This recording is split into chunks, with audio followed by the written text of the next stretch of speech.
I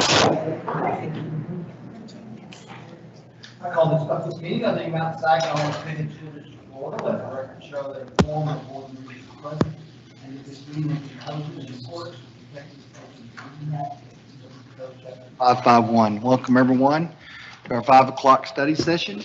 Did anyone sign up to speak, Becky? There were no people wishing to address the board, so I'll move right to operations report. And the first one is the quarterly demographics and housing analysis. Mr. Bob Templeton. Welcome, Bob. Good evening, Board President, Dr. Chadwell, members of the board. It is my pleasure to be with you this afternoon. I'll touch just on some of the economic good news. We are continuing to see very positive job growth in the DFW region. Continue to see many companies expanding, relocations to the area. So the overall outlook for the economy does look to be very good. We are seeing the steady drop in the unemployment rate. And so there are jobs continuing to come to the area. Population is coming to the area. So those are all very good signs. The housing market is also still performing. This is kind of good news, bad news. It's good news if you're a seller. It's a challenging time if you're a buyer because the prices and the cost of new housing and existing housing continue to go up. Now, we have seen a near record year for existing home sales in the Eagle Mountain Saginaw School District. We had about 3,100 home sales, existing home sales within the district. Now, the new home portion did drop. So we did see a drop in new home sales, which is tied directly to vacant developed lot supply.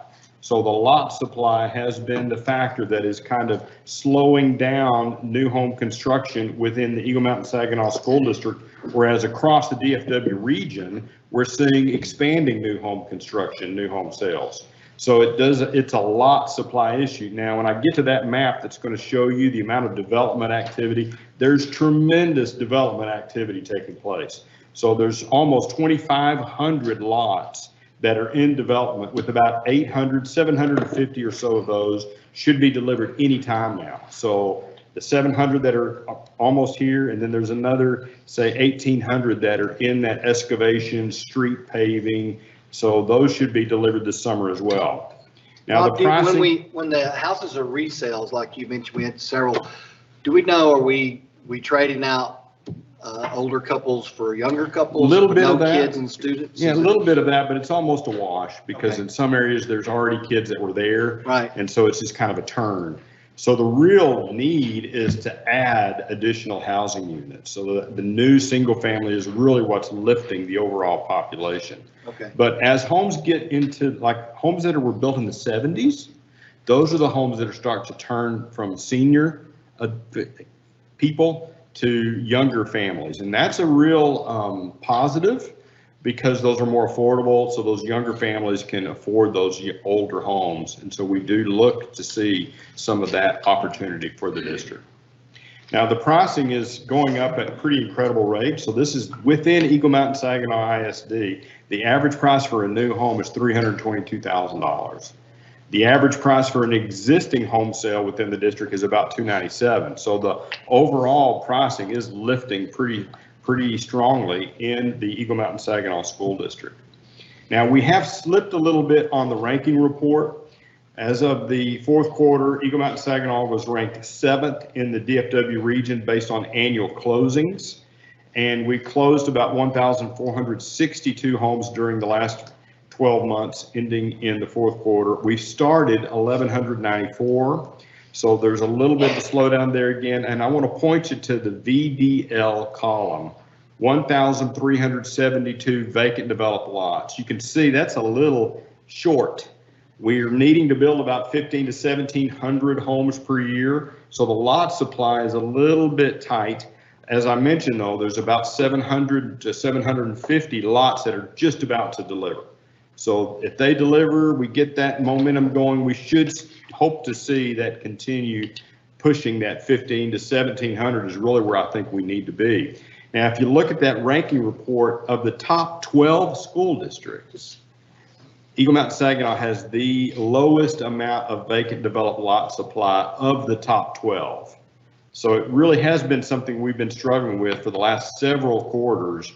And quite honestly, when the pandemic happened, there were developers that paused, because they were uncertain about what the pandemic was going to do to the economy and to housing. Well, that pause is taking them, almost a year and a half to make up for that pause to get those lots going. Now here it is breaking it down by starts and quarters, by quarters. You'll notice we had a drop in the amount of starts in 2021. Now our closings are at about 1462. I do believe in the first and second quarters of 2022, those numbers should push back up to about 350. So we should be seeing that 300 to 350 starts again in the first 2 quarters of 2022. Now here's the thematic map based on annual closings. The red zones are closing more than 225 homes per year. That dark orange is Copper Creek, closing between 151 and 225. The reality is those 3 zones are neck and neck. So all 3 of those zones have the most activity. The top 10 account for about 75% of all of your housing can be found in the top 10. Now vacant developed lot supply, this is where the highest concentration of vacant developed lots are located in the district. The red elementary zones have more than 225 vacant developed lots. The dark orange between 151 and 225. The orange 75 to 150. North Point, so they really just delivered, so they're just getting started. They have the highest number of vacant developed lots. They're going to jump up on the closings list in the next quarter. So North Point, which is in the Eagle Mountain Elementary attendance zone, just getting started and hopefully will continue to be a high producer for that area. The futures, we did start to see some activity in the futures. Cibolo Hills, which is a Chapel Hill section, they really just got going as well. They delivered about 74 lots and they went down fast and hard on those 74. So they pretty much occupied and started all that they delivered. They got them started. So we'll need to see some new lots coming out of Cibolo Hills. But that Eagle Mountain Elementary zone, that's where we have the highest future lot counts at, and the second most active is Comanche Springs in that orange category between 1,001 and 2,000. But we've got almost 17,900 future lots in these top 10 subdivisions. Now this is just breaking it down. It's a table to show that new family start activity and closing activity. Those 3 elementary zones, you can see Eagle Mountain 249, Copper Creek is second with 231 annual starts, Elkins third with 225. So neck and neck between those first 3. But we've got a couple of others. We've got the Comanche Springs with over 100 annual starts. And then we've got, Parkview and Lake Country in that 70 to 80 annual starts. Here's the big picture. And the green shaded areas are active subdivisions that are building single family homes. The yellow are the futures. And where you see a red outline around either a green or yellow, that's indicating that development activity is taking place. So bulldozers, earth moving equipment, new lots are coming in those areas where we have red outlines. So we do have development activity spread out over multiple elementary zones, even in Greenfield. We've got a little infill spot down there in Greenfield that will likely be delivered this spring, which is, I want to say, around 70 lots in that development, which will add a little bit of a surge to the activity down in the Greenfield zone. We have 35 actively building subdivisions, 19 futures, and there's groundwork underway on over 2,500 lots within the district. Now here's just a quick look at the projections. The green shaded cells are when we get within about 5% of capacity. The yellow is when we exceed that 5% of capacity. You'll notice that we've got Comanche Springs will be exceeding capacity in about 2 years.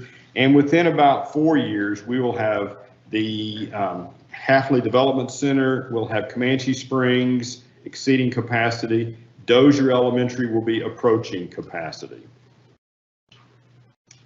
At the secondary level, it's Wayside Middle School that is currently exceeding capacity, and then Prairie Vista Middle School would be approaching capacity in 2024 to 2025. It could be exceeding capacity.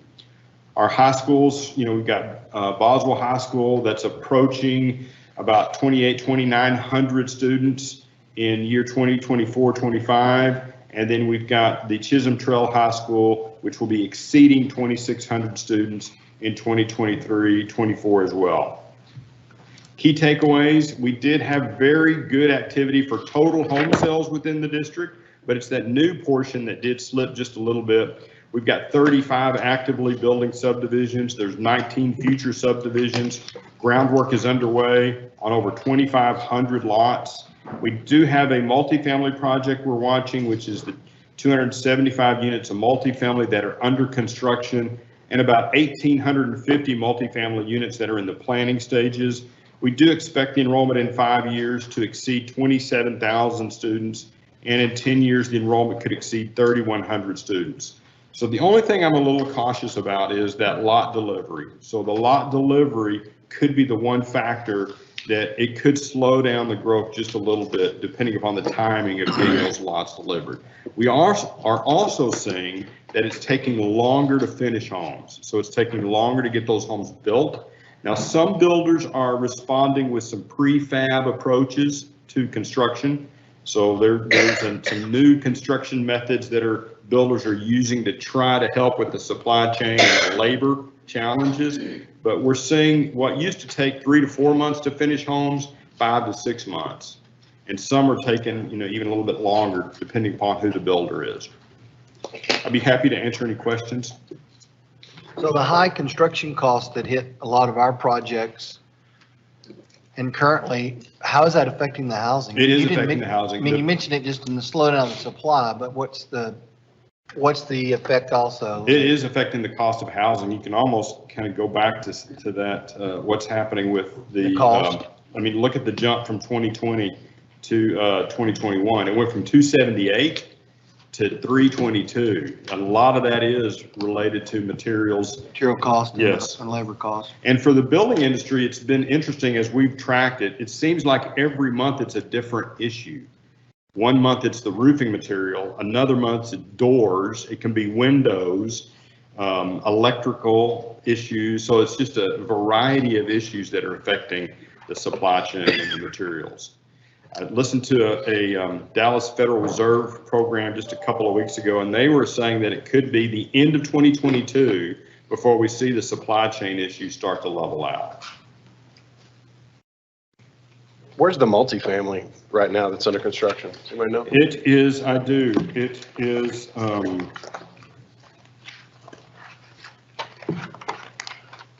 it's in the north corner of the High Country Elementary Attendance Zone. So it's Alliance Residential, and it's literally on that corner of, is that Blue Mound and Okay. Bailey Boswell. Okay. It's on that corner. Thank you. Anything else? All right, we Well, appreciate you. thank you for allowing me to be on the early part of your report agenda. And if you think additional questions, don't hesitate to send them my way. Thank you, Bob. Next is a construction update. Mr. Fleet Welch.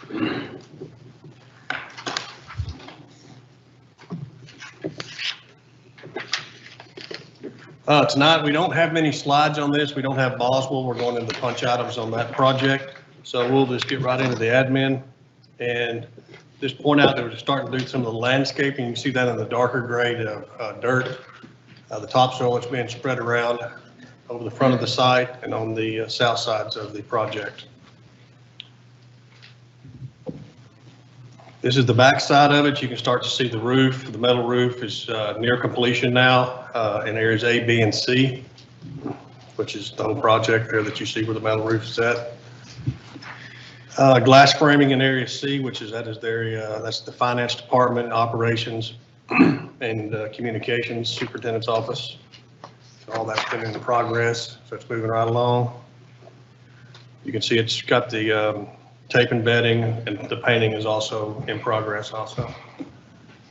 That's just sheetrock in the middle of the building. That's the largest part that we have where the ed services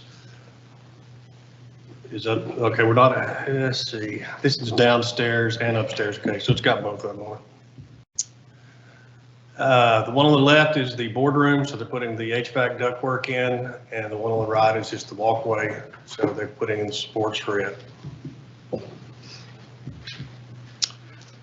And just some of the locations, we're in the 2017 bond, we were working up on some of the drive-up appeal of our buildings.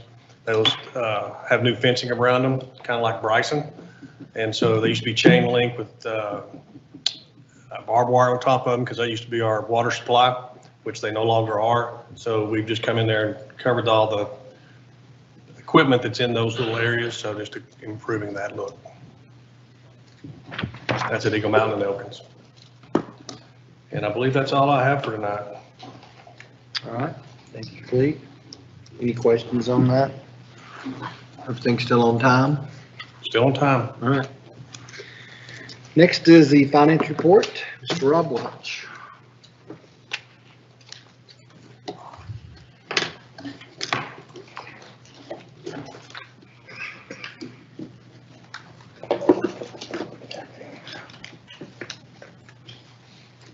Hello, trustees.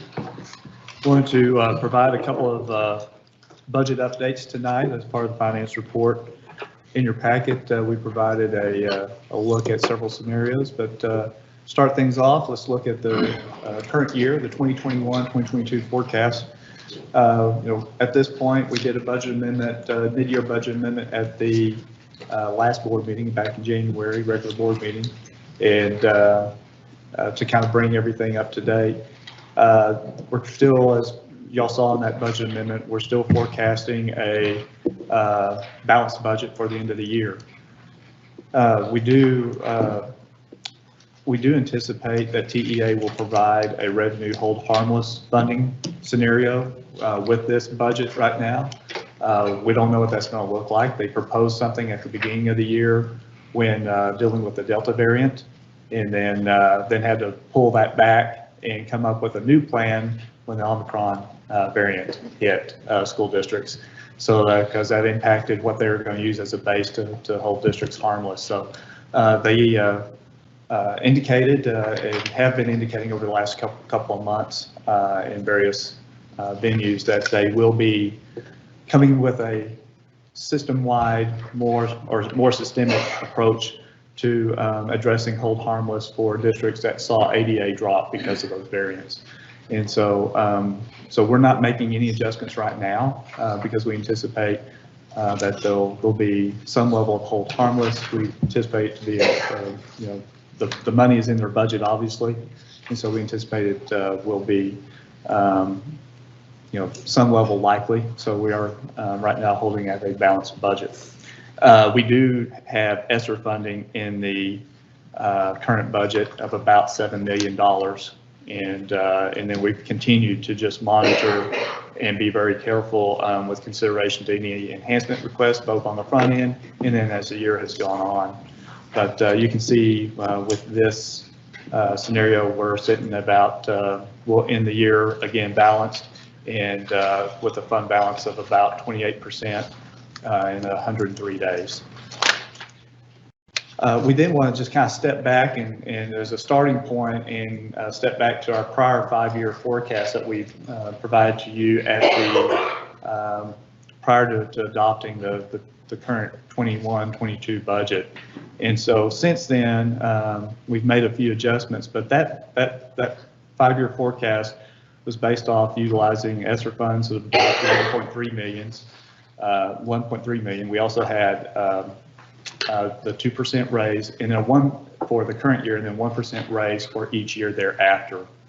We also had elementary openings for 21-22, which was Lake Country Elementary School, and elementaries 18 and 19, and then the high school opening 23-25. You can see by these numbers as we go out, first, current year plus the next 2 years are manageable, even though we'll be utilizing a little fund balance in this projection, but the numbers are manageable. Our concern is that 2024-2025 year, we got a lot of things happening that year, including the formula transition grant falls off, which has been a carryover to help districts transition into House Bill 3. That when it was put in place in current values, that decreased the structural amount of this district. by about 13 million. But the hold harmless of the formula transition grant has kept us in place. But right now, unless the law changes, right now that's projected to fall off in the 2024-2025 year. So there's several things happening there, as well as we'll be opening High School 4, Eagle Mountain High School, as well as we also are operating at a higher level of technology and technology equipment. You know, with COVID, we moved to one-to-one like a lot of districts have. And so we'll have some replacement costs hitting during that time as well that will also impact us. But you can see here that we're in we're above 20% in that original model. Now, since then, and I will tell you that the technology wasn't in this model because that's something that's emerged since then. And so we have created a new 5-year forecast, and I'm bringing that tonight. And some of the key assumptions that we have, again, we built it off of the DeMarcver's projections. And then we do have the technology at the 1-to-1 ratio. That's across the model, that's an additional 2.4 million in the model, as well as adding the pre-K programs and then there's some increase in services. For instance, property insurance. We've seen those increases in the last couple of years, and then we're seeing the inflation of costs. We know the replacement costs are going to go up, as well as we are adding square footage in this district. We anticipate that we'll continue to see some increases in those areas. And then we went ahead and built into the model because we know there's getting a lot of inertia right now for an adjustment to the adjusted allotment or basic allotment for school districts in the state funding formula. So we put a little number in there just to kind of offset, because we really feel like that's something that is going to happen. And so we've just acknowledged that we added a little number in there to take effect in the next biennium, so in going forward. Then there's the one-time considerations. We added, actually, we show here the prepare for growth in elementary. So we show in 23, 24, that's again, elementary 18, 19, and then we added an additional elementary in the model for elementary 20. And then the other thing that's happened is that with the instructional materials allotment, that number dropped, that revenue number that we had out there. The state dropped that number 60% for districts. And we're seeing the effects of that in order to fund those gaps. And again, not make up the entire allotment, but just to fund the gaps. It's about $1.2 million that we've had to add into the model as well. And then we also show utilizing some fund balance, as well as the remaining amounts of ESSER, about 23.4 million in this model. So first scenario that we have for you tonight is scenario 1, with a 3% general salary increase for a compensation increase for 2022-2023 year. Then we follow that with with no increase in the 23-24 year, again as a model, and then 1% moving forward, just to show what we had kind of had in there before was that 2% plus 1 plus 1 plus 1 going out. We took that 1% and moved it up to create this 3% look. We also project, based off the staffing numbers, or the DeMarcver's numbers, a staffing increase of teachers of 64 teachers. That's a 4.2 million. Other staffing needs that we see to provide the support services of about 1.7 million. And then when we open a new campus, in preparation of that, we do see an increase as we tend to pre-fund some of those salaries to get campuses open. And plus, campuses just carry a little fixed cost every time we open one. That's not necessarily seen anywhere else in the model. So we have that adjustment in there. And then associated benefits. And then just clarification, we show estimated savings of $362,000. That's achieved savings. Those are things that we want to go in and try to reduce over our current budget right now, find ways to reduce and operate more efficiently in some areas. And 362,000 is something that we feel like we can make happen very easily as we just start looking at every little area. And so that's part of our model, is to continue to look for efficiencies. And so here with scenario 1, as we look at next year's forecast, we'd be dipping into fund balance approximately $2.7 million. The next year would be about 700,000. Still, it's under $1 million. And then in 24-25, we just, because of those factors I mentioned, a lot of things happening in that 24-25 year. That's when we start seeing some challenges out the way. But we've got a biennium, a legislative biennium between then and now, as well as just looking at our needs, and we have some. We still have some things that we can do to work with that. But again, wanted to show the model as we look out those outward years and some of the things that we'll be working on to overcome some challenges. But we did want to show this model. If we go to scenario 2, very similar, but it is everything is basically the same, but we took the target of achieved savings from that 362,000. We added about $1 million to that at 1.4 million.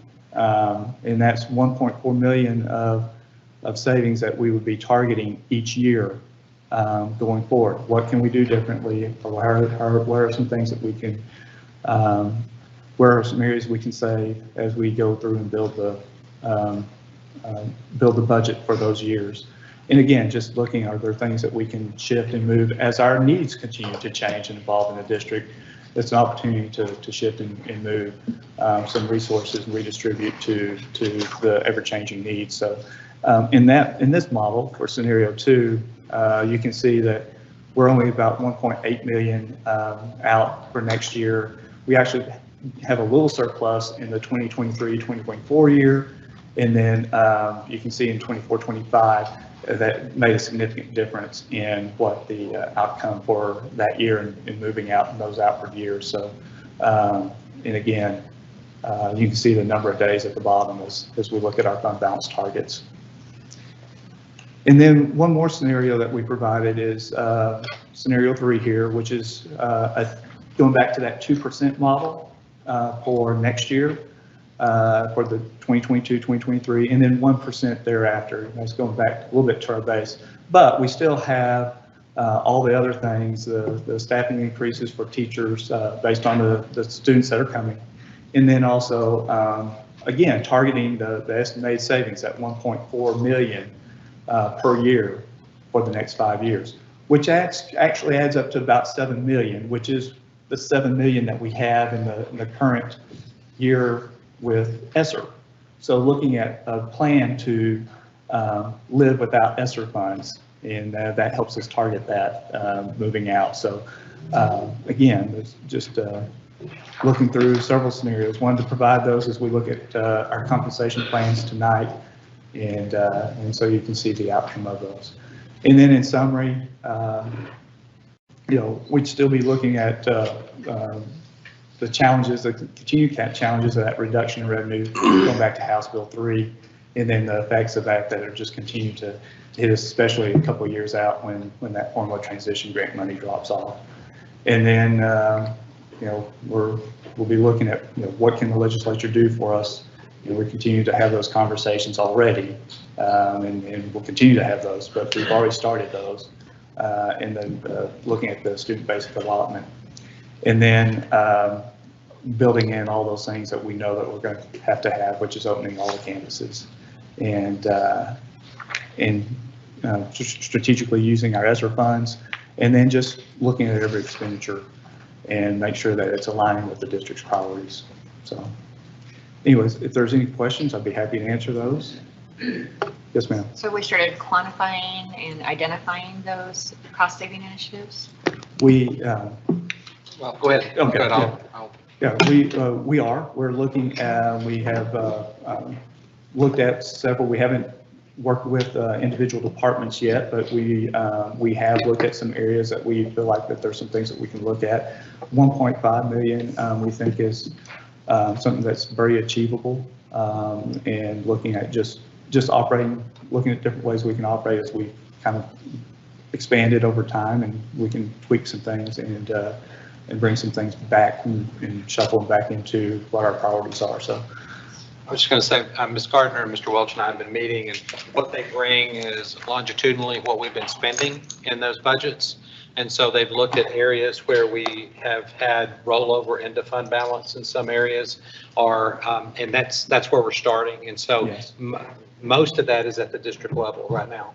There's some at the campus level, but it has to do with supply budgets, but we're not even there yet. So we feel like that we could make a number of these cuts without any kind of substantive change in services. So we're not talking about canceling any programs or making any substantive changes that people would say, oh my goodness, we used to have this and now we don't. And so if it was at that 1.4 million, of course, that's about 0.7% of our total budget right now. We feel like that we can do that moving forward. So we're meeting right now weekly, going over all those, getting very granular in that, and just making sure that you can save money and cost you money. An example, as we've been discussing, is preventative maintenance. Our supply budget in the maintenance department tends to be a little bit higher than the norm, but also our buildings, as we know, are very well maintained and probably better maintained than the average. And there's an ROI on that. So if you're able to take care of your facilities, they last longer. So we have really been looking at all that. So we're not coming in indiscriminate and just saying 5% cut it wherever you cut it. We're looking more surgical. Next step is meeting with departments. We're not even ready for that yet. And then at some point we'll be meeting with principals as well. So it'll be a process. Well, I know we don't know what the legislature's going to do, so I appreciate the 5-year forecast going out. And I know we have to take some steps to try to affect those things. But if you go back to scenario, I believe one, where we're losing like 10 million out of fund balance for 3 years in a row, that's just not going to happen. I mean, either the legislative will change, or we'll be having a lot more discussions than we're having right now, 1.07% or whatever. Because that's just not going to happen. So. I agree. Okay, I want to make sure. Okay. Yeah, that's what, and I want to echo what Ms. Ring said. This is just a exercise to show you the inputs and outputs, what happens. It also underscores, that's why he left everything pretty much the same except for GPI and estimated savings. So as we can see, those are the two factors that really we can control. And estimated savings is going to be a key area for us. We've really got to look at that area. The difference in the forecast as you roll out a number of days in fund balance, if you compare scenario 1 and 3, 1 and 2, pardon me, is significant. Yeah. 29 days once you get to year 26, 27. So. Okay. Thank you, Mr. Welch. Thank you.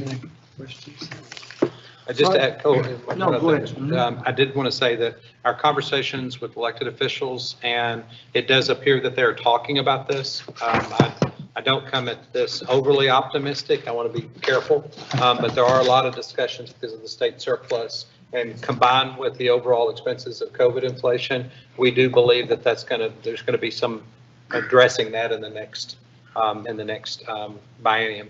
I do have a meeting next week with the Fast Growth Schools Coalition, and I'll learn more there. They'll have a number of speakers there that will help qualify that. All right. Next is a Human Resources Report. Dr. Mel and Mr. Morgan.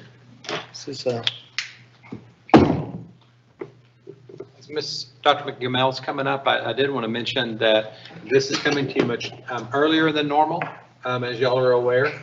It also is a little bit different than in the past because we're also wrapping in there the demographers and also waivers, which it's all a part of one big puzzle. So as we set the budget, we have to look at all these different factors. And so you'll see a little bit of a different approach in how we present that. And then it'll get very familiar as we get into the actual recommendations.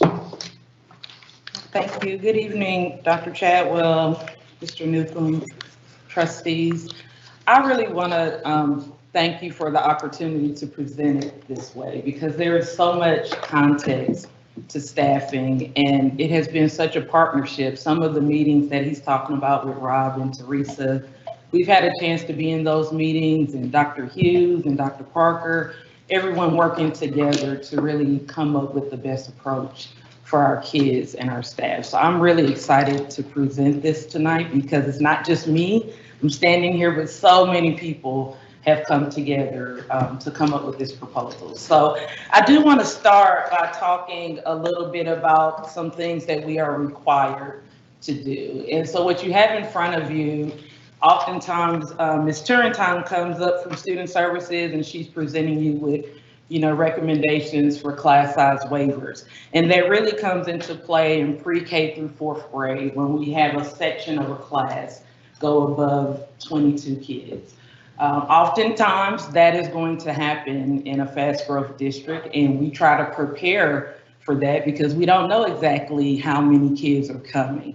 We do target 22-to-1 in our ratios, but there are a couple of things that I want to make sure you're aware of that maybe we haven't discussed in this way before, and that is our students whose needs require them to be in other environments for most of the day.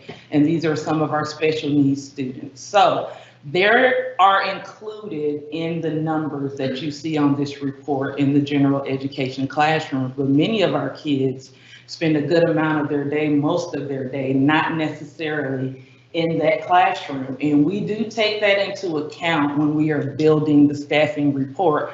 Obviously, we don't put that on the report, but it's something that I want you to consider as you go through and look at these numbers today. I do have those numbers for you to review if you would like, and I can answer some of those questions, but it is something we consider. And so I really want to make sure that you're aware and can take that into consideration as well. And Dr. Hughes and her team, my gosh, they pull so much data to help us get accurate numbers for you, even rolled up to the next year. So that's something that we do consider that I want you to keep in mind. So I want to give you an example. This is an actual campus. I didn't, put the campus name on there, but this is an actual example of where if you look at that number, at 22-to-8, you may say, hey, we should add another teacher there. We're right at that 23. But what you aren't able to see in the staffing proposal is that I know is that we have at least one student who receives pretty much all of their instruction outside of that classroom. So I look at that number and think 21.8, knowing that it is possible that we could get 2 or 3 kids enrolled and need a waiver, right? But we may need a waiver due to 1 student or 2 students. And so that is a situation where I wouldn't necessarily go to Dr. Chadwell or to Rob and say, hey, can I have $75,000 more dollars? I need 1 more teacher at that grade level. This is a situation where a waiver option is not always a bad thing because sometimes it's just 1 or 2 kids that could put you over into the 23 and you need a class size exception. So we have always taken waivers into account as it relates to staffing. And so I wanted you to see some trends. And these are our actual numbers of waivers. And I mean, hats off to Ms. Turrentine before she was injured. She spent hours combing through waivers over the past few years so that I could bring you this data. Again, this has been a team effort. There was a time when in this district prior to COVID where when we factor in the need for waivers, we always kept it low, right? We didn't have a lot of waivers. And so if you look pre-COVID, 2019, 2020, we had less than 10% or right at about 10% of our sections in elementary that even had a waiver. And 100% of the sections that had a waiver were only by 2 kids or less. That's what that data is showing you. And then here we roll into the first COVID year, and there were just so many uncertainties, right? We didn't know if kids were even going to come back to school. We didn't know if there would be virtual options for schools. We didn't know how many staff we would lose. All of this while still being a fast growth district. And so that created staffing uncertainties, right? We didn't want to be irresponsible with staffing and overstaff and then kids not show up. So we ended up with a lot more waivers the past couple of years. I will say, it's still most of them were 2 kids or less, but nowhere near the standard that had been set in the district before to make sure that you're only doing a waiver by 1 or 2 kids.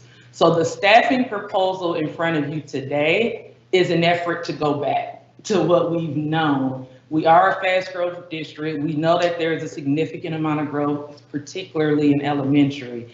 And we anticipate needing some waivers, like the example I just showed you. But we anticipate if we ask for a waiver, that is not because we're 9 or 10 or 6 or 7 kids over, but 2 or less. So I can't tell you exactly that it would be 51, but we will be running close to 513 sections next year. And we anticipate possibly needing some waivers for 1 or 2 kids over.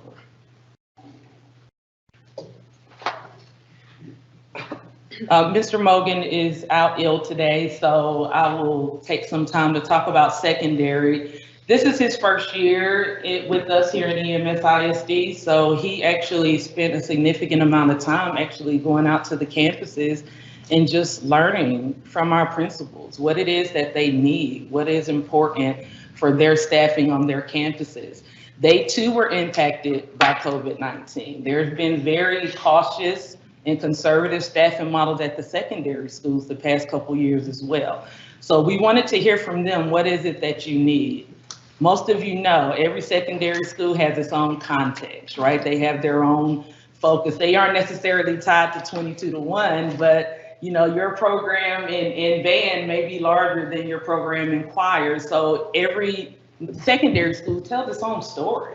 And you kind of have to build the staffing around the needs of that campus. Well, the best place to learn that is from the campus itself. And so we went out, spent some time with the principals, and they let us know very openly what they needed. I'm a former principal. We have no problem telling you what we need, what we want. We are targeting 27-1 at our secondary schools as well.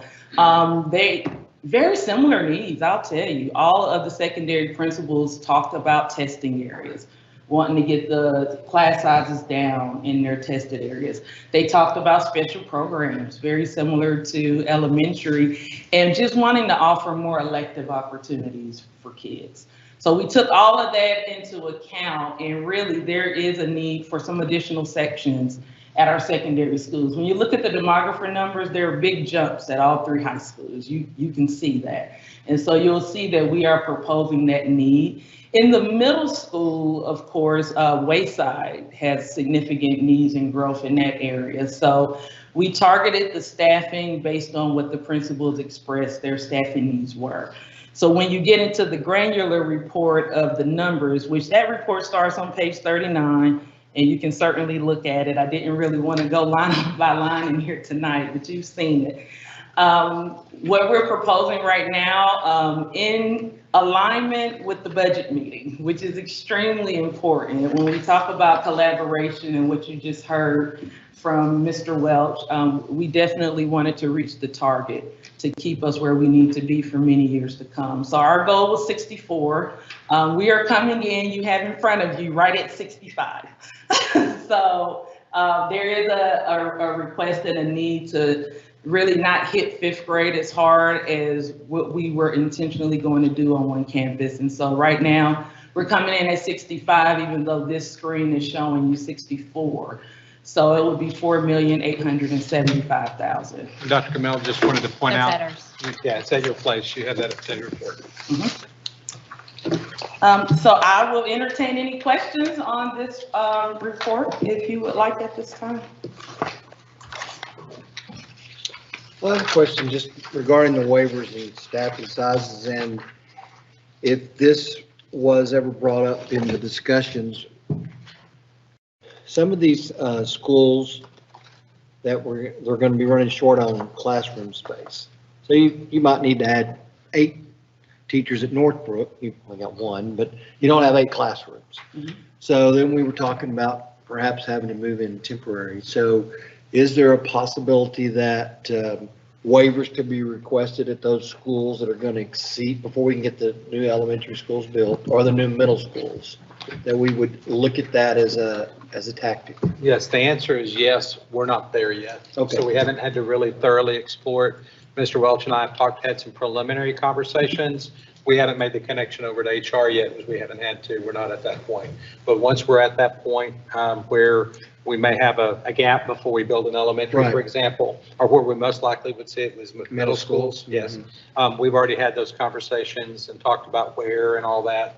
But at this point, elementary waivers, we don't feel like that's going to, we haven't had to make that connection yet. Okay.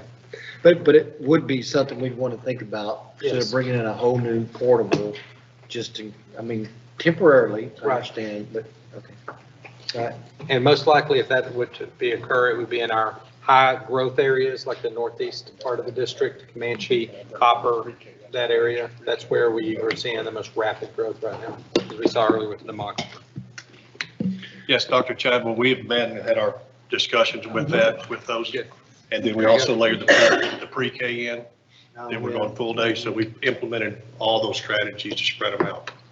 To just, because the classroom space is going to be, That's what drives the whole thing. and in the way, I know they're all connected, but we've got classroom space issues that are going to drive some of these waivers, whether we like it or not. Mr. Welch, you mentioned pre-K. We didn't talk a lot about pre-K, but that is a huge challenge as we move forward, is making sure that we are able to have space for our pre-K programs. And also knowing that we're not fully funded per pre-K student also creates a challenge. We're hoping that will be rectified in the next session and make that just a full ADA and treat it like kindergarten or first grade or any other grade level. How do we do it in the budget? Do we treat just what we had now? Well, we have an early childhood allotment, and so we based it upon real numbers of what we receive. And so we essentially get, I don't know what percentage of a student, probably So- 85, 90% of what a student would cost, because it also has to cover other areas as well for early childhood. But Dr. Chadwell, and it may be explained later, but will some of those pre-K students, will we hire out like daycares and that to host those pre-K programs? At this point, we haven't, no one's a taker for that. Okay. There's a lot more challenges being a state-run organization, so that I think they realize they can't make a profit or break even doing what we. Because it's state funded?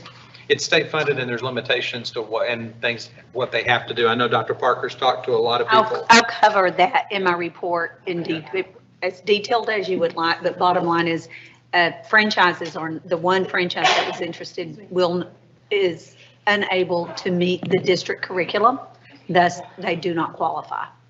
Thank you. That's the other side of it, is the qualifications of the If they individual qualify. serving aren't as high as ours. That would really help the class. Yes. It's None of something them we've. are yeah. taking it. Okay. It's something Thank you. we've explored, for sure. Thank you. I think we should, I know it's a problem, but I think the early childhood needs to be under our umbrella. That's just. Sure. Yes. The demographer that was talking about the Halfley shortage, was that a pre-K, not the teachers having their kids there, where we have the daycare? I believe that was about the pre-K It was only pre-K on the at the Halfley? Halfway. Yes, that capacity of that will change as we move the pre-K off that site. Right now, it's half day. Right. So eventually, it's going to have probably only about 200 pre-K students when they go full day. Okay. And the rest of the students will be campuses. Okay. Any more questions? I think you just get to keep going, Dr. Cannell. The next one is the Do get to keep going. 2022, 2023 compensation plan. Mr. Newcomb, one other piece is that our intention is to try to bring positions as early as possible so we can recruit as early as possible. That's why a lot of this is coming so early, is that we want the ability to retain employees, but also to go out and recruit new employees and be ahead of the game there. So that's the spirit of this. Right, and I think the only other note I would make about the staffing is typically we will bring growth positions to you as well so that we can bank and anticipate, maybe increased growth. This proposal does not include any additional growth positions. So I just wanted to make you aware of that, because if the numbers jump and we see an increased need, we may have to come back and ask for additional teaching staff. And growth positions are not in your budget either, right, Rob? That's correct. That's But- correct. but- However, the growth position would be followed by the WADA for those kids. So it would be a wash, if you will. And what Bob was telling us, he's concerned about we probably won't reach that unless we get more houses on the ground. In the spirit of bringing things early, our department has already begun work on conducting our salary studies. This, of course, is something we do every year. You guys have just made an outstanding commitment, you know, even before COVID. If you look at the trends in our study, to just be competitive, to get out there in the market. We're in a very competitive market, to offer our teachers the best compensation we possibly can within our budgetary constraints. And I just don't think that we can gloss over where we've come over the past 12 years. I mean, it is a steady increase, and it places us very, very close to the top 5 in some categories and top 10 in all categories. And that was not the case even 12 years ago. I mean, there were times when we would come in at 12, 11, and even further. And that has not been the case here over the past few years. So we conduct this study every year. We communicate with our other friends in HR. We try to get them to tell us what they're going to do going forward so that we can stay competitive. And some people share and some people don't. But we know this year, everyone is really doing everything they can to encourage educators to remain educators, to stay in this fight for kids. It is a great service that our teachers and our staff do for our kids. And so this is an exciting area where we get a chance to do for them. So you can see this year we were extremely competitive. And we have made that commitment over the past few years. Again, you see, we're in top 10 for the past few years consistently. And so that should be applauded and not something that's just glossed over. So what we're bringing here today are 2 scenarios. One includes a 2% increase, and I included the matrix up to 36 years with a 2% increase, and then also there's an option here for a 3% increase. Any questions?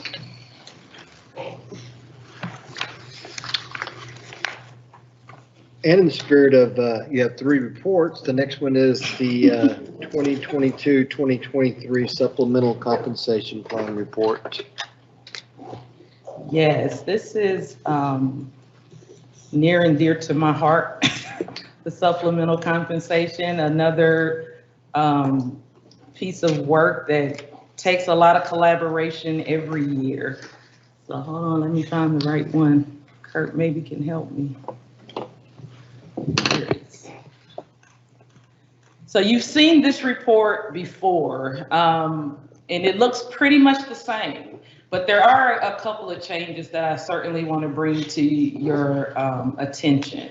So supplemental compensation, of course, is everything outside of your base salary. It's your stipends, it's your extra duty rates. It's all the extra things that educators do because we love kids, right? And so we really worked last year significantly to try to get a comprehensive report of all of our compensation that we offer employees. And it took a significant amount of work with campus principals and athletics and fine arts just to capture everything. And sometimes when you're going out and trying to capture everything, you miss things. So there's a couple of things that we didn't put in this plan last year. Not that, you know, teachers weren't receiving extra duty in the form of a timesheet, but we weren't able to make it into the compensation plan before we brought it to you.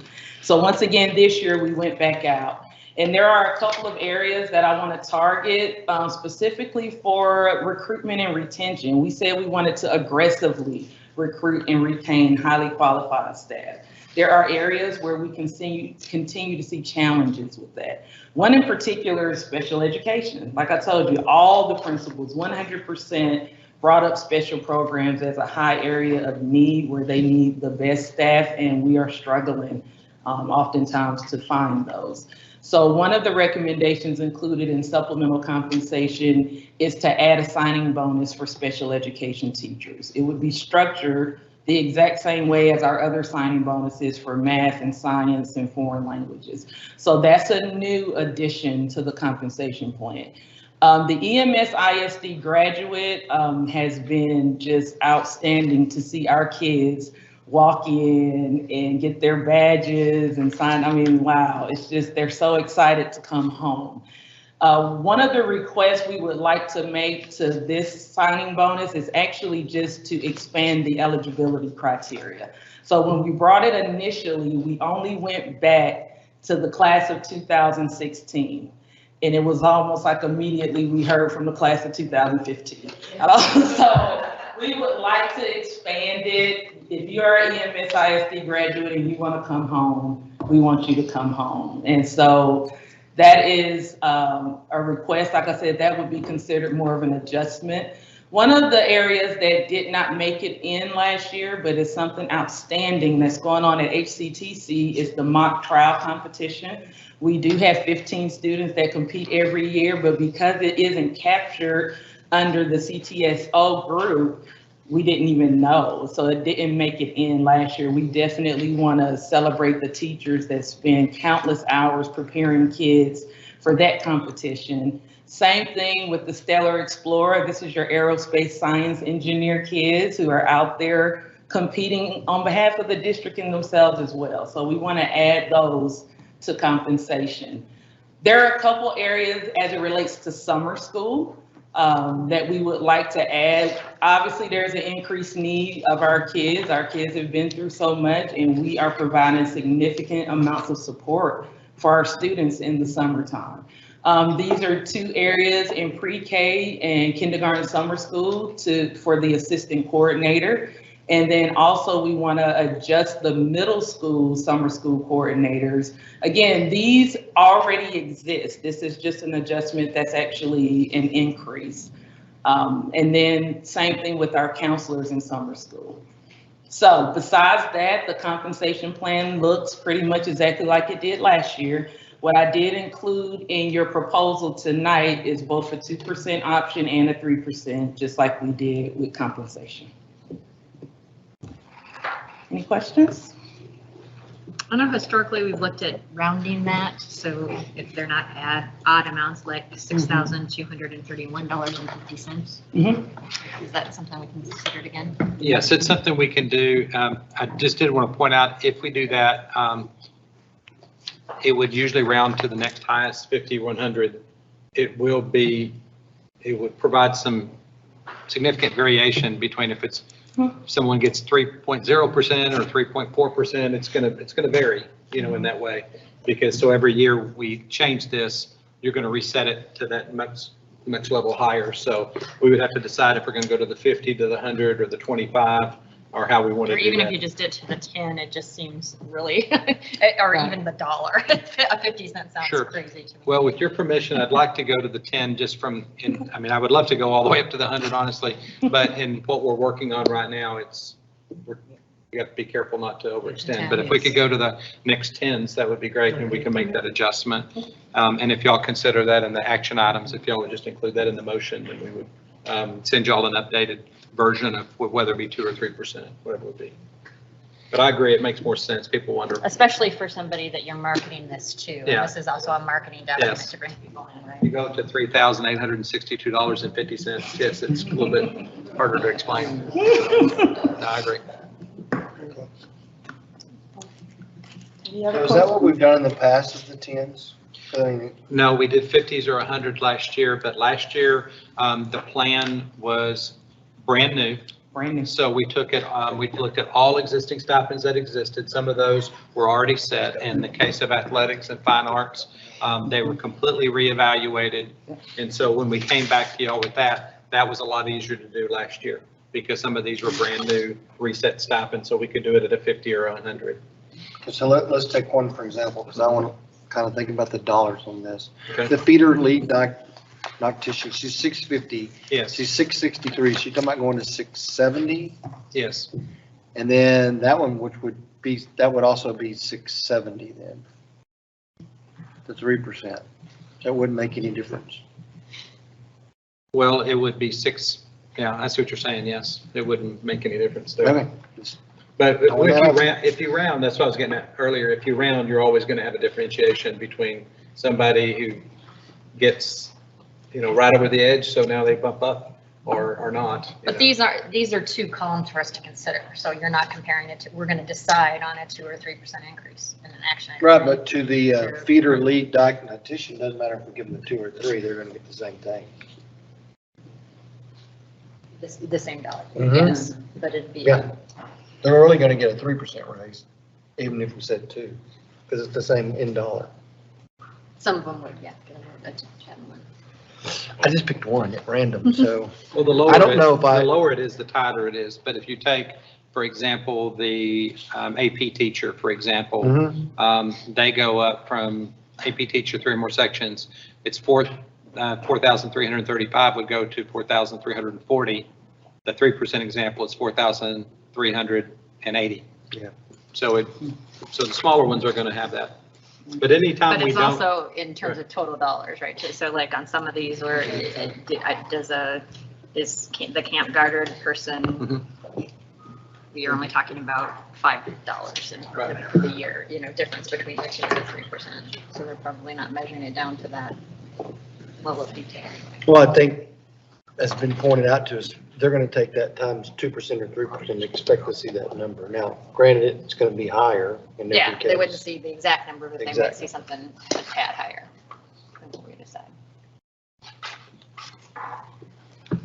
Okay. I guess We can leave the We'll 2. discuss that in the action item, won't we?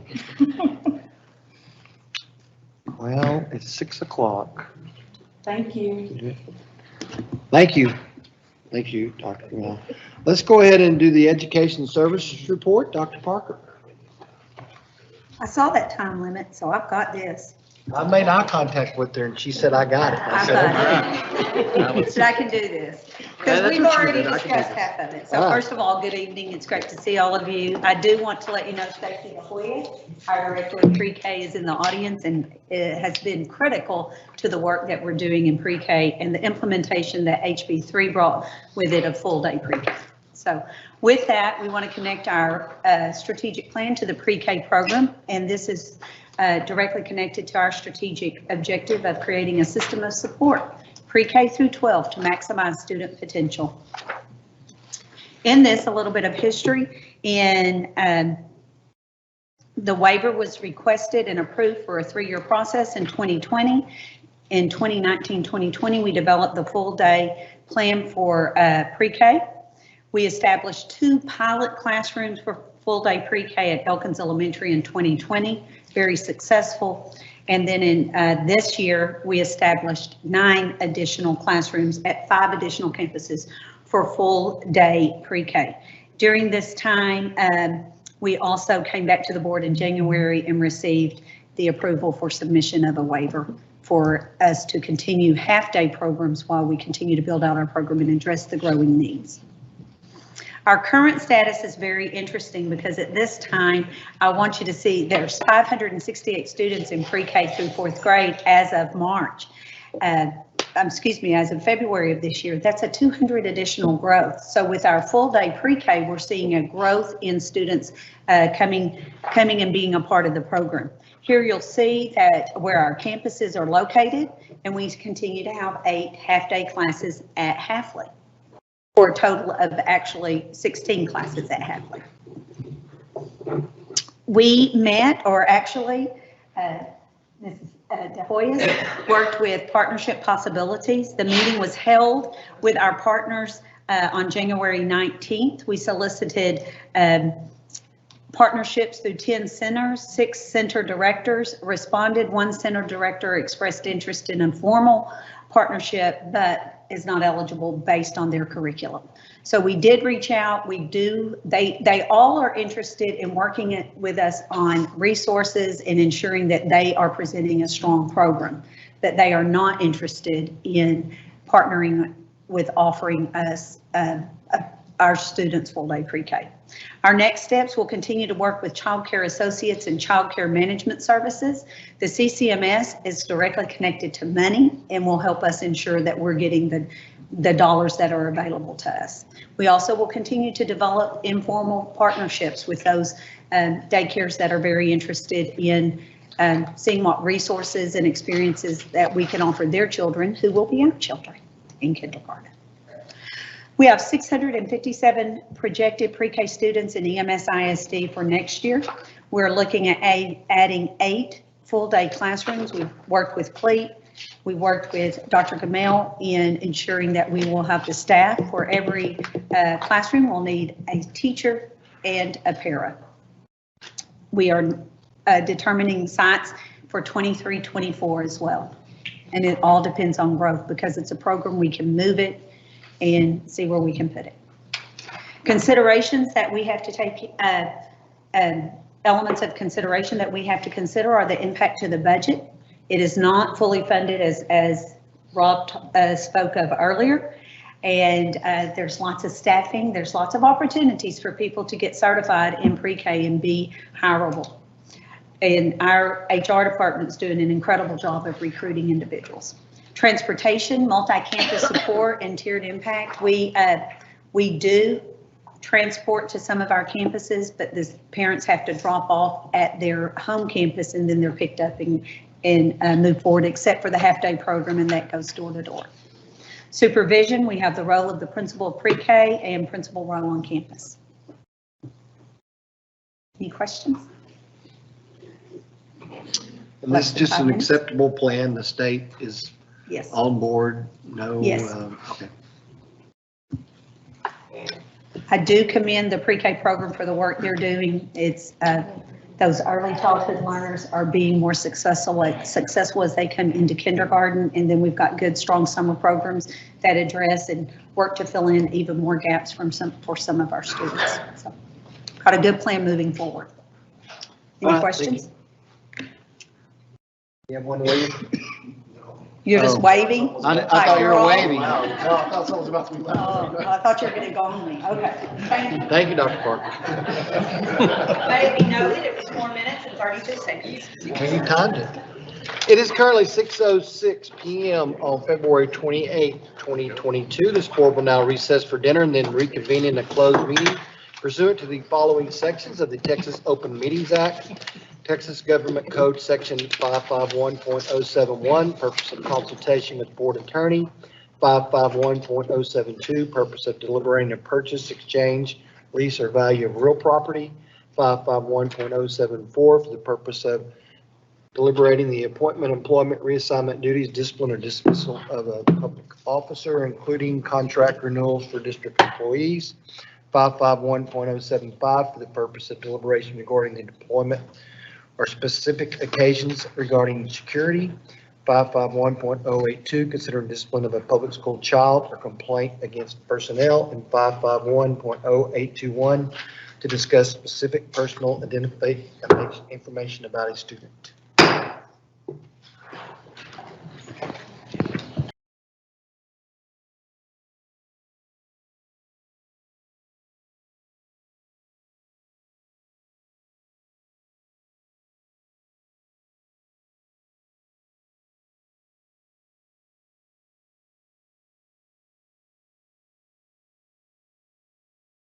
Honor of coming to participate in the board meeting. And so we have Brian Davenport, who his parents are Brittany and Eric Davenport, and he participates in our PACE program and our UIL academics. We also have Hadley Hawkins. Her parents are Melinda and Eddie Hawkins. She participates in our Musical Mavericks Choir, Student Council, and UIL academics. We also have Kayla Schrock. And Kayla's parents are Michael Schrock and Heather Neely. She participates in our Musical Mavericks, and she enjoys baking and creating things with her Cricut. And we have Joshua Sankey, and Joshua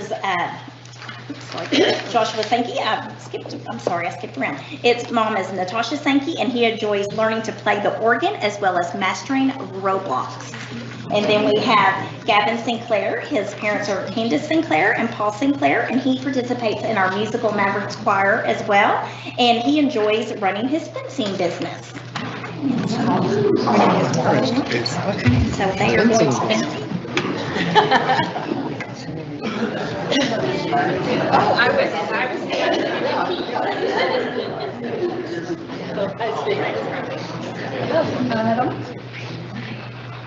Please stand and join us in reciting the Pledge of Allegiance and the Texas Pledge.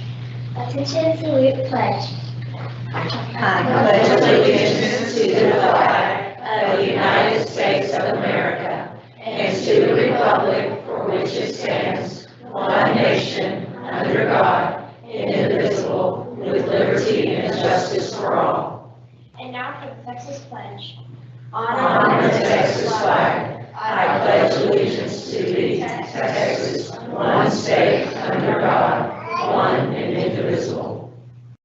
Please remain standing for a moment of silence.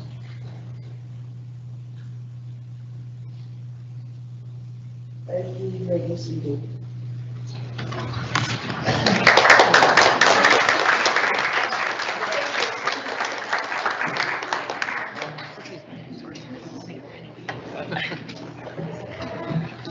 Thank you, Ms. Miller. Thank you, Parkview. We do have a special recognition tonight. At this time, I'll call on Director of Fine Arts, Mr. Sean Bell. Good evening, Mr. Newcomb, members of the board, Dr. Chadwell. One of my favorite times of the year to stand before you is to recognize our incredible, talented, and dedicated students and directors who achieve a tremendous success in becoming a Texas All-State musician. This year we have 2 All-State band members, both from Chisholm Trail High School, and I would like to recognize them and invite them to come up at this time. First, we have Mr. Logan Bingham. Logan is the son of Shane and Crystal Bingham. Logan is a French horn player at Chisholm Trail High School, and a very unique honor for Mr. Bingham in that all-state band and orchestra members traditionally, when they become all-staters at the area audition, usually the first or second Saturday in January is that final audition. They become Texas All-Staters, but then they have to re-audition all of those All-Staters for chair placement so that they know what parts they're going to play, and if they're a wind player like Mr. Bingham and Mr. Garcia are, that they may get to choose what ensemble, what all-state ensemble they want to play in, be it a symphonic wind ensemble, a band, or a symphony orchestra. Well, of all the 6A French horn players in the state of Texas who became all-staters and auditioned, Mr. Logan Bingham ended up first chair in the state.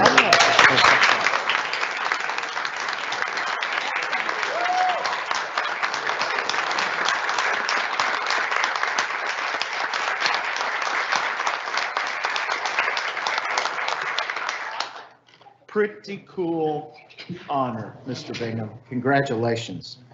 And not to be outdone, Mr. Julian Garcia, clarinetist extraordinaire. I think he's in music theory with my daughter as well and helps keep her on track in that class at Chisholm Trail High School. Congratulations, gentlemen.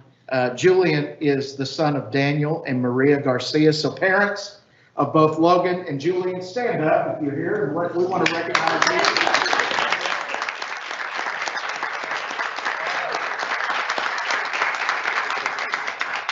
We'd like to recognize the Chisholm Trail High School band staff. Mr. Derek Doyle, head band director, unfortunately is ill and could not be with us tonight, but Miss Emily Rivers, assistant band director, is here. Emily. And Mr. Ryan Miller, the percussion specialist, who couldn't be with us tonight. We also want to recognize him. So before we wrap this up, we have one little surprise. So Mr. Garcia, I'm going to turn it over to you. Members of the board, Dr. Chadwell, we're very excited for what we've done and what we're doing to do in the future. First off, I'd like to say thank you for both me and Logan for having us here and appreciating us. That really means a lot to us. We put in a lot of hard work for this. The big surprise is for the Chisholm Trail Ranger Regiment. We have actually gotten our samples in for our new uniforms, and we have those here to model for you all today. So Bring them in. Bring them in.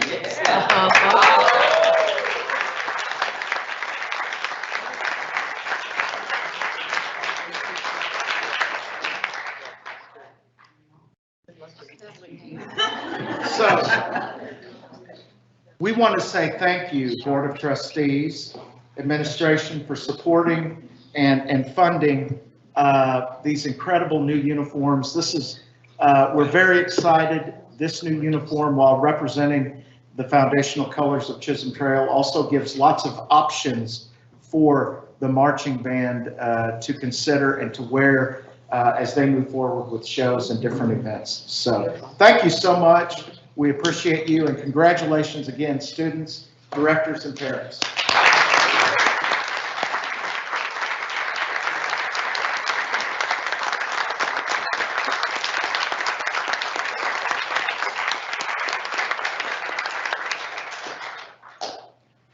Thank you, Mr. Bell. Congratulations, Logan and Julian. We also commend you. You can, yeah, so you want to march out there, Logan, so. It's a good time also. We're headed to action items, but it's a good time also for our Parkview Elementary parents and kids. You're welcome to make your way out also. Thank you so much. Thank you, parents, for bringing them. Thank you.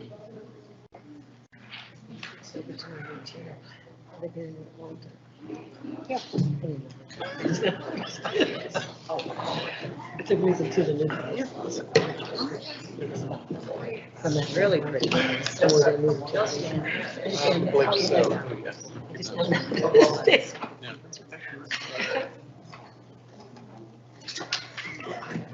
All right, if you weren't here at the 5 o'clock study session, we'll be happy to know we completed all the reports, so we will move into action items. First is to conduct a public hearing on the EMS ISD District of Innovation Plan. So at this time, on behalf of the Eagle Mountain Saginaw ISD, I declare an open hearing on the EMS ISD District of Innovation Plan. Dr. Dana Barnes. Thank you so Conduct the much. report. Eagle Mountain Saginaw ISD is proposing the approval of our renewal of a District of Innovation Plan. The term of the plan is for 5 years. It will begin on July 1st of 2022 and end on June 30th, 2027, unless terminated or amended earlier by you, the Board of Trustees, in accordance with the law. The exemptions have remained the same, presented to you on January 24th, and that is the educator certification for those specialized areas in difficult to fill positions. The first and last day of school is a carryover from the original District of Innovation, SHAC meetings, and the removal of unwanted visitors. So it's the recommendation of the administration to conduct the EMS ISD District of Innovation Plan public hearing as required. At this time, the hearing is open to public comment. Please step to the podium if you wish to be heard.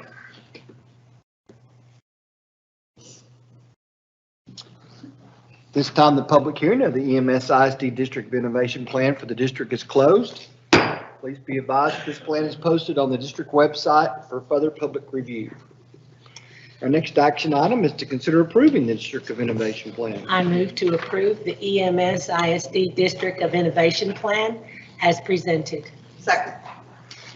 Motion by Liz, second by Donna. Any questions for Dr. Barnes or at all? Seeing none, all those in favor, please raise your hand.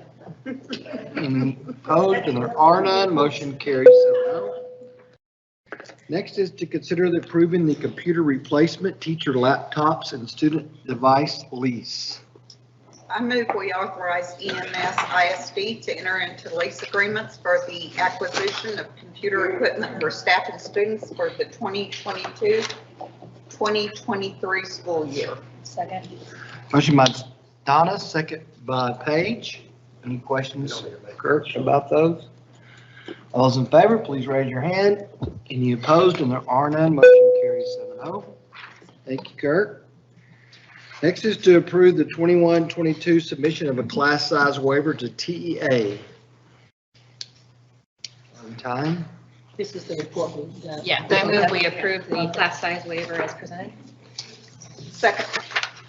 Motion by Paige, second by Donna to approve the class size waiver as presented. Questions? Seeing none, all those in favor, please raise your hand. Any opposed? And there are none. Motion carries 7-0.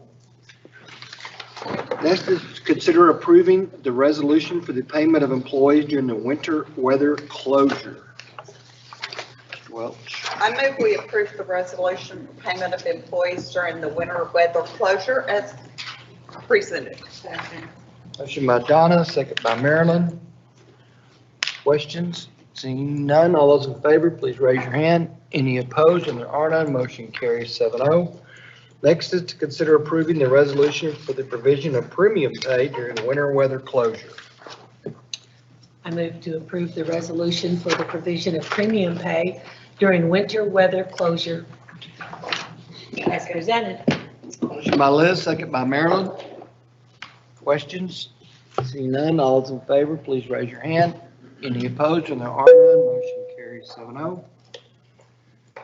Next is to act on the purchase and installation of replacement rooftop HVAC units at Chisholm Ridge, Greenfield, High Country, and Remington Point Elementary Schools. I move we award Synergy Environmental Services for the purchase and installation of replacement of rooftop HVAC units at Chisholm Ridge, Greenfield, High Country, and Remington Point Elementary Schools at a cost not to exceed $392,494.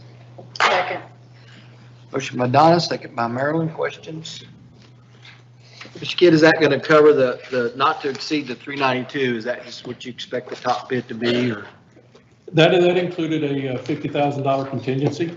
To cover that, okay. Just to cover, just in case, knowing the lead times that were coming and trying to plan for the installations and anything that they might discover once they get up there. Okay. And is this out of the 17 bond, right? That is correct. Okay, just want to point that out. Any other comments or questions? Seeing none, all those in favor, please raise your hand. Any opposed? And there are none, motion carries 7-0. Next is to consider approving the 2022-2023 compensation plan report. Dr. Kamel. So as I presented earlier, the administration has worked collaboratively with the appropriate departments. We've reviewed budget scenarios, and we do have a recommendation for the 2022-2023 compensation plan. The plan places the district in a position to remain competitive in the market. The comprehensive plan aligns with Aspire 2025 Strategy 2, Recruitment and Retention of Quality Staff, and includes a recommendation of a general pay increase for all employees. The 2022-2023 compensation plan included an option of a general pay increase of 2 or 3% of actual salaries for employees on the teacher hiring matrix and all other district employees.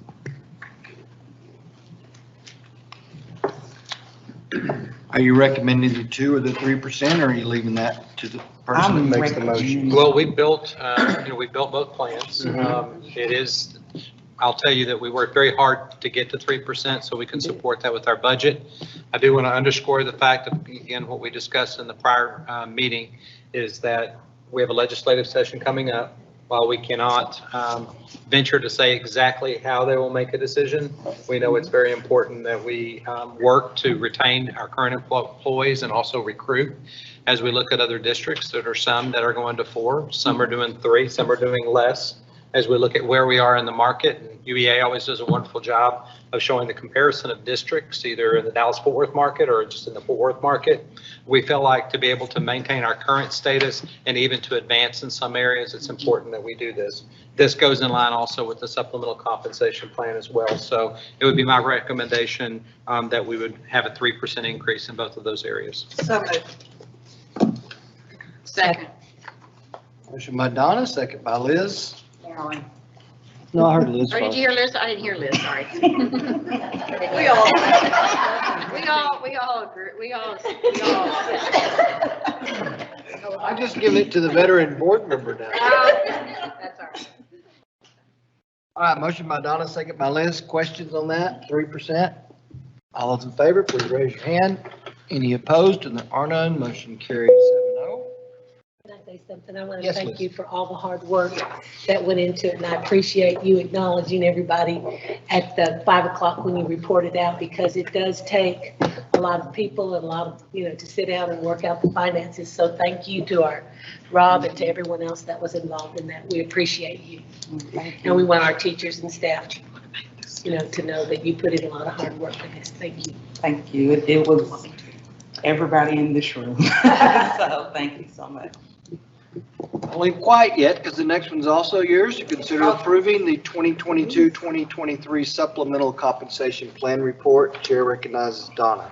Yes, I move that we approve the 2022-2023 Supplemental Compensation Plan with the provision that we will go up to, I don't know how to say it, from an odd number to $10. To the nearest $10. To the nearest $10 as presented At 3%. at 3%. Okay. Second. Motion by Donna, second by Liz. I'm not saying anything. Any questions on that? Everybody, Dr. Chapel, Becky, is that clear enough, the motion? Okay. And we will send y'all a updated version with that change up to the nearest 10. All right. All those in favor? Oh, sorry, please. To the nearest 10. Nearest 10th or up, so it's definitely up to the nearest 10? It's always going to be up. We won't round down. Up to the nearest $10. 70. Correct. We won't round down. We'll only round up. So you're right. If it's $60.50, it's going to go to $70. So, or if $69.50, it's going to go to 70. It's going to be always to the nearest 10. Any other questions? Thank you, Mr. Bose. All those in favor, please raise your hand. Any opposed? And there are none. Motion carries 7-0. Thank you. Thank you again. I echo what you said.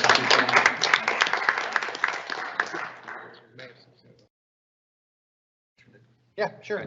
I did want to say that on the supplemental compensation plan, and we did this last year, this is an important component of, as we market the district, that people understand their whole salary may not just be what they see, but also that there's other opportunities to gain salary increases. So we will use this and market that out and share that information broadly. And as we compare ourselves, particularly in that market, we are in a very, very good position. So we lead it, as Dr. Gamel just said. So that's something we continue to aspire to do. All right, that brings us to routine monthly reports. Are there any questions on routine monthly reports? Hearing none, we'll move to the review of the 2022 board planning calendar. Dr. Chadwell. Yes, sir. Okay, this is on page 229 of your packet. You'll notice at the very next meeting, we'll continue with our budget status report.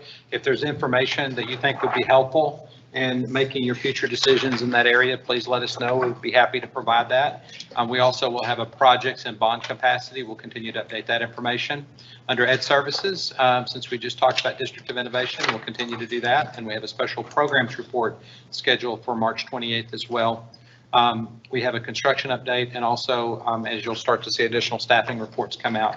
Under action items, we do have an election for the election of members to the Board of Directors for Region 11, act on joint election with Tarrant County, set a special meeting to canvass the 2022 school trustee election, bids and proposals as needed, and they approve potentially a 21-22 submission of a class size waiver. Under action items are continue with contract renewals and the approval of the 22-23 campus staffing proposal that's in your packet tonight. If you do want that in action for discussion, then please let us know and we can move that into action versus being consent. So I'll ask that now. Would y'all prefer that to be in action or to leave it as consent as it is now? This is the report given to you earlier today. I prefer it be in action first. Okay. So we'll make that modification. So we'll move the campus staffing proposal to an action item. And then we also have an exchange student waiver, modified schedule for state assessment waiver, and any bids and proposals. All right, thank you. That moves us to the consent agenda for approval. I move to approve the consent agenda. Second. Motion by Liz, second by Donna to approve the consent agenda. Questions on that? Seeing none, all those in favor, please raise your hand. Any opposed? There are none. Motion carries 7-0. Board president announcements. There were a couple of things at your place. Some information, I believe, in your green folder. Okay. So in here was a little card that had some bond information as well as a handout for the bond information. There was a sad note from Dr. Parker that she had canceled the Fine Art Showcase at Bass Hall. Leadership had canceled. Oh, I thought. Yeah, I just did that. Wave my fairy dust. I know Sean Bell was happy to hear that you took that heat for that cancellation. No, they had some requirements that we didn't feel where we were able to meet at Bass Hall, so that has been canceled for this year, as well as. Do you have a date for next year? We do have, oh, Do you good. have a scheduled date for next year? We have a thank you note also, one for, we're lucky and we know it, so the foundation, thank you for the little gift that was left on our desk. And then that, I think we're moving forward with the spring and we're almost there, so. Yes, we are. We've used our bad weather days, we need no more bad weather days. No doubt. No doubt. No doubt. Yeah, all right. Dr. Chubb? Yes. So speaking of calendar, we have our days, our bad weather days that are now filled. Our half days that we have some extensions on that. So we're at the max number of minutes. Dr. Barnes, along with Belinda, have worked very hard to make sure we're all perfect on that. So we're hoping, again, for no more bad weather. As you look at the agenda and schedule, the STEM Showcase, just encourage you all to attend that. That's at the Hollenstein at 5:30 to 7. I know Dr. Eldridge is here, and so I know where she'll be on Thursday night. So very excited. I know where I'll be too. I'll be there with my daughter. So, because I told her she's going. No, it's going to be great because it's just incredible things that are going on there, and we're looking forward to that. We also have next week a celebration of Texas Public Schools Week, and so Ms. Oberman's and her team will be putting information out. And we also have Week of the Young Child on April 2 through 8. And we also have our Gold Card Luncheon coming up. And I'm hoping our numbers as of today, checking the dashboard, we had one single person, staff, and student in the entire district with any that was out for COVID. So if we can keep to that number, so keep to that number would be really, really good. Maybe 0 would be nice too. So we're hoping, as y'all know, that Gold Card Luncheon is usually in the fall. We moved it to the spring, hoping to hit a time where we would have very low numbers, and so we'd have high participation of those that are there. We also have the EMS Art Experience, and then the Evening of the Experts with the experts on April 28th. We will provide information, but for the public, we did have our communications department go to Teesboro last week and won how many awards? 14 awards. That was great. Gold in several areas, including many of the district videos, the EMS Pride magazine, and a number of other areas. So I'm just really proud of that and getting the word out. And also, Ms. Oberman is now officially president-elect of Teesboro, correct? Okay. Yeah, I'm sorry? It's when all the work begins. When all the work. The president gets to be president and they say, I don't want to do that here. You do. There you go. All right. So a lot of good things happening. And you did mention the bond. The last thing I'll mention is that a lot of bond presentation things were coming up. I think I have 4 or 5 presentations this week. I encourage, if you have not look on the district's webpage. There's tons of information on there. If you have questions about any of those items, board members or those in the audience, please make sure that you reach out to us. We want to make sure everything's there that you need. Please use Let's Talk or email, either one, but let us know so we can make sure we provide all the information that you need for the upcoming bond election. Yes, I hate to barge in on your thing here. I know we weren't trying to make light of that Bass Hall thing. There are going to be a lot of people that are really disappointed. Fine arts parents, a lot of kids that have been preparing really hard for that. So I'm a parent that's a little sad about it too. But so I know we weren't trying to make light of that. It's kind of a serious thing. And just a little bit of elaboration on that, since I'm glad you mentioned that, Mr. Bose, is that we really are working to try to have it.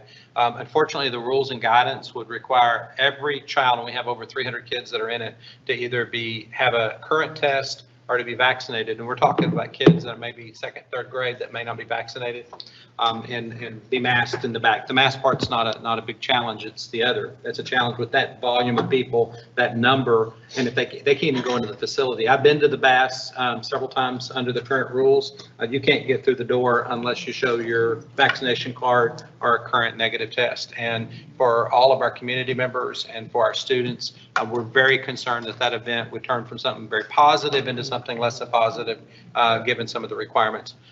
Their numbers, I'll tell you, their participation numbers are down at the VAS period. And even though they sometimes will have a sellout and only have 70% of the people there. And those rules will still be in place for the back of the house, which are the students, at least into the summer. That's a medical test within 72 hours. Yeah, So I'm we sorry, would a have to have medical a test. medical So COVID test within 72 hours for everyone. Yeah. Attending or in the back of the house. So there's a lot of challenges that go into it. We really didn't want to cancel it. Both my kids had the opportunity to be on that stage, and I know a lot of people's kids have been, and it's a wonderful evening. So we do have our date set for next year. So we're locked in for May of 2023. That's all I have, sir. All right. Seeing there's no further business to come before this board, the chair will entertain a motion to adjourn. I think we adjourn. Motion by Donna, second by Liz. All in favor?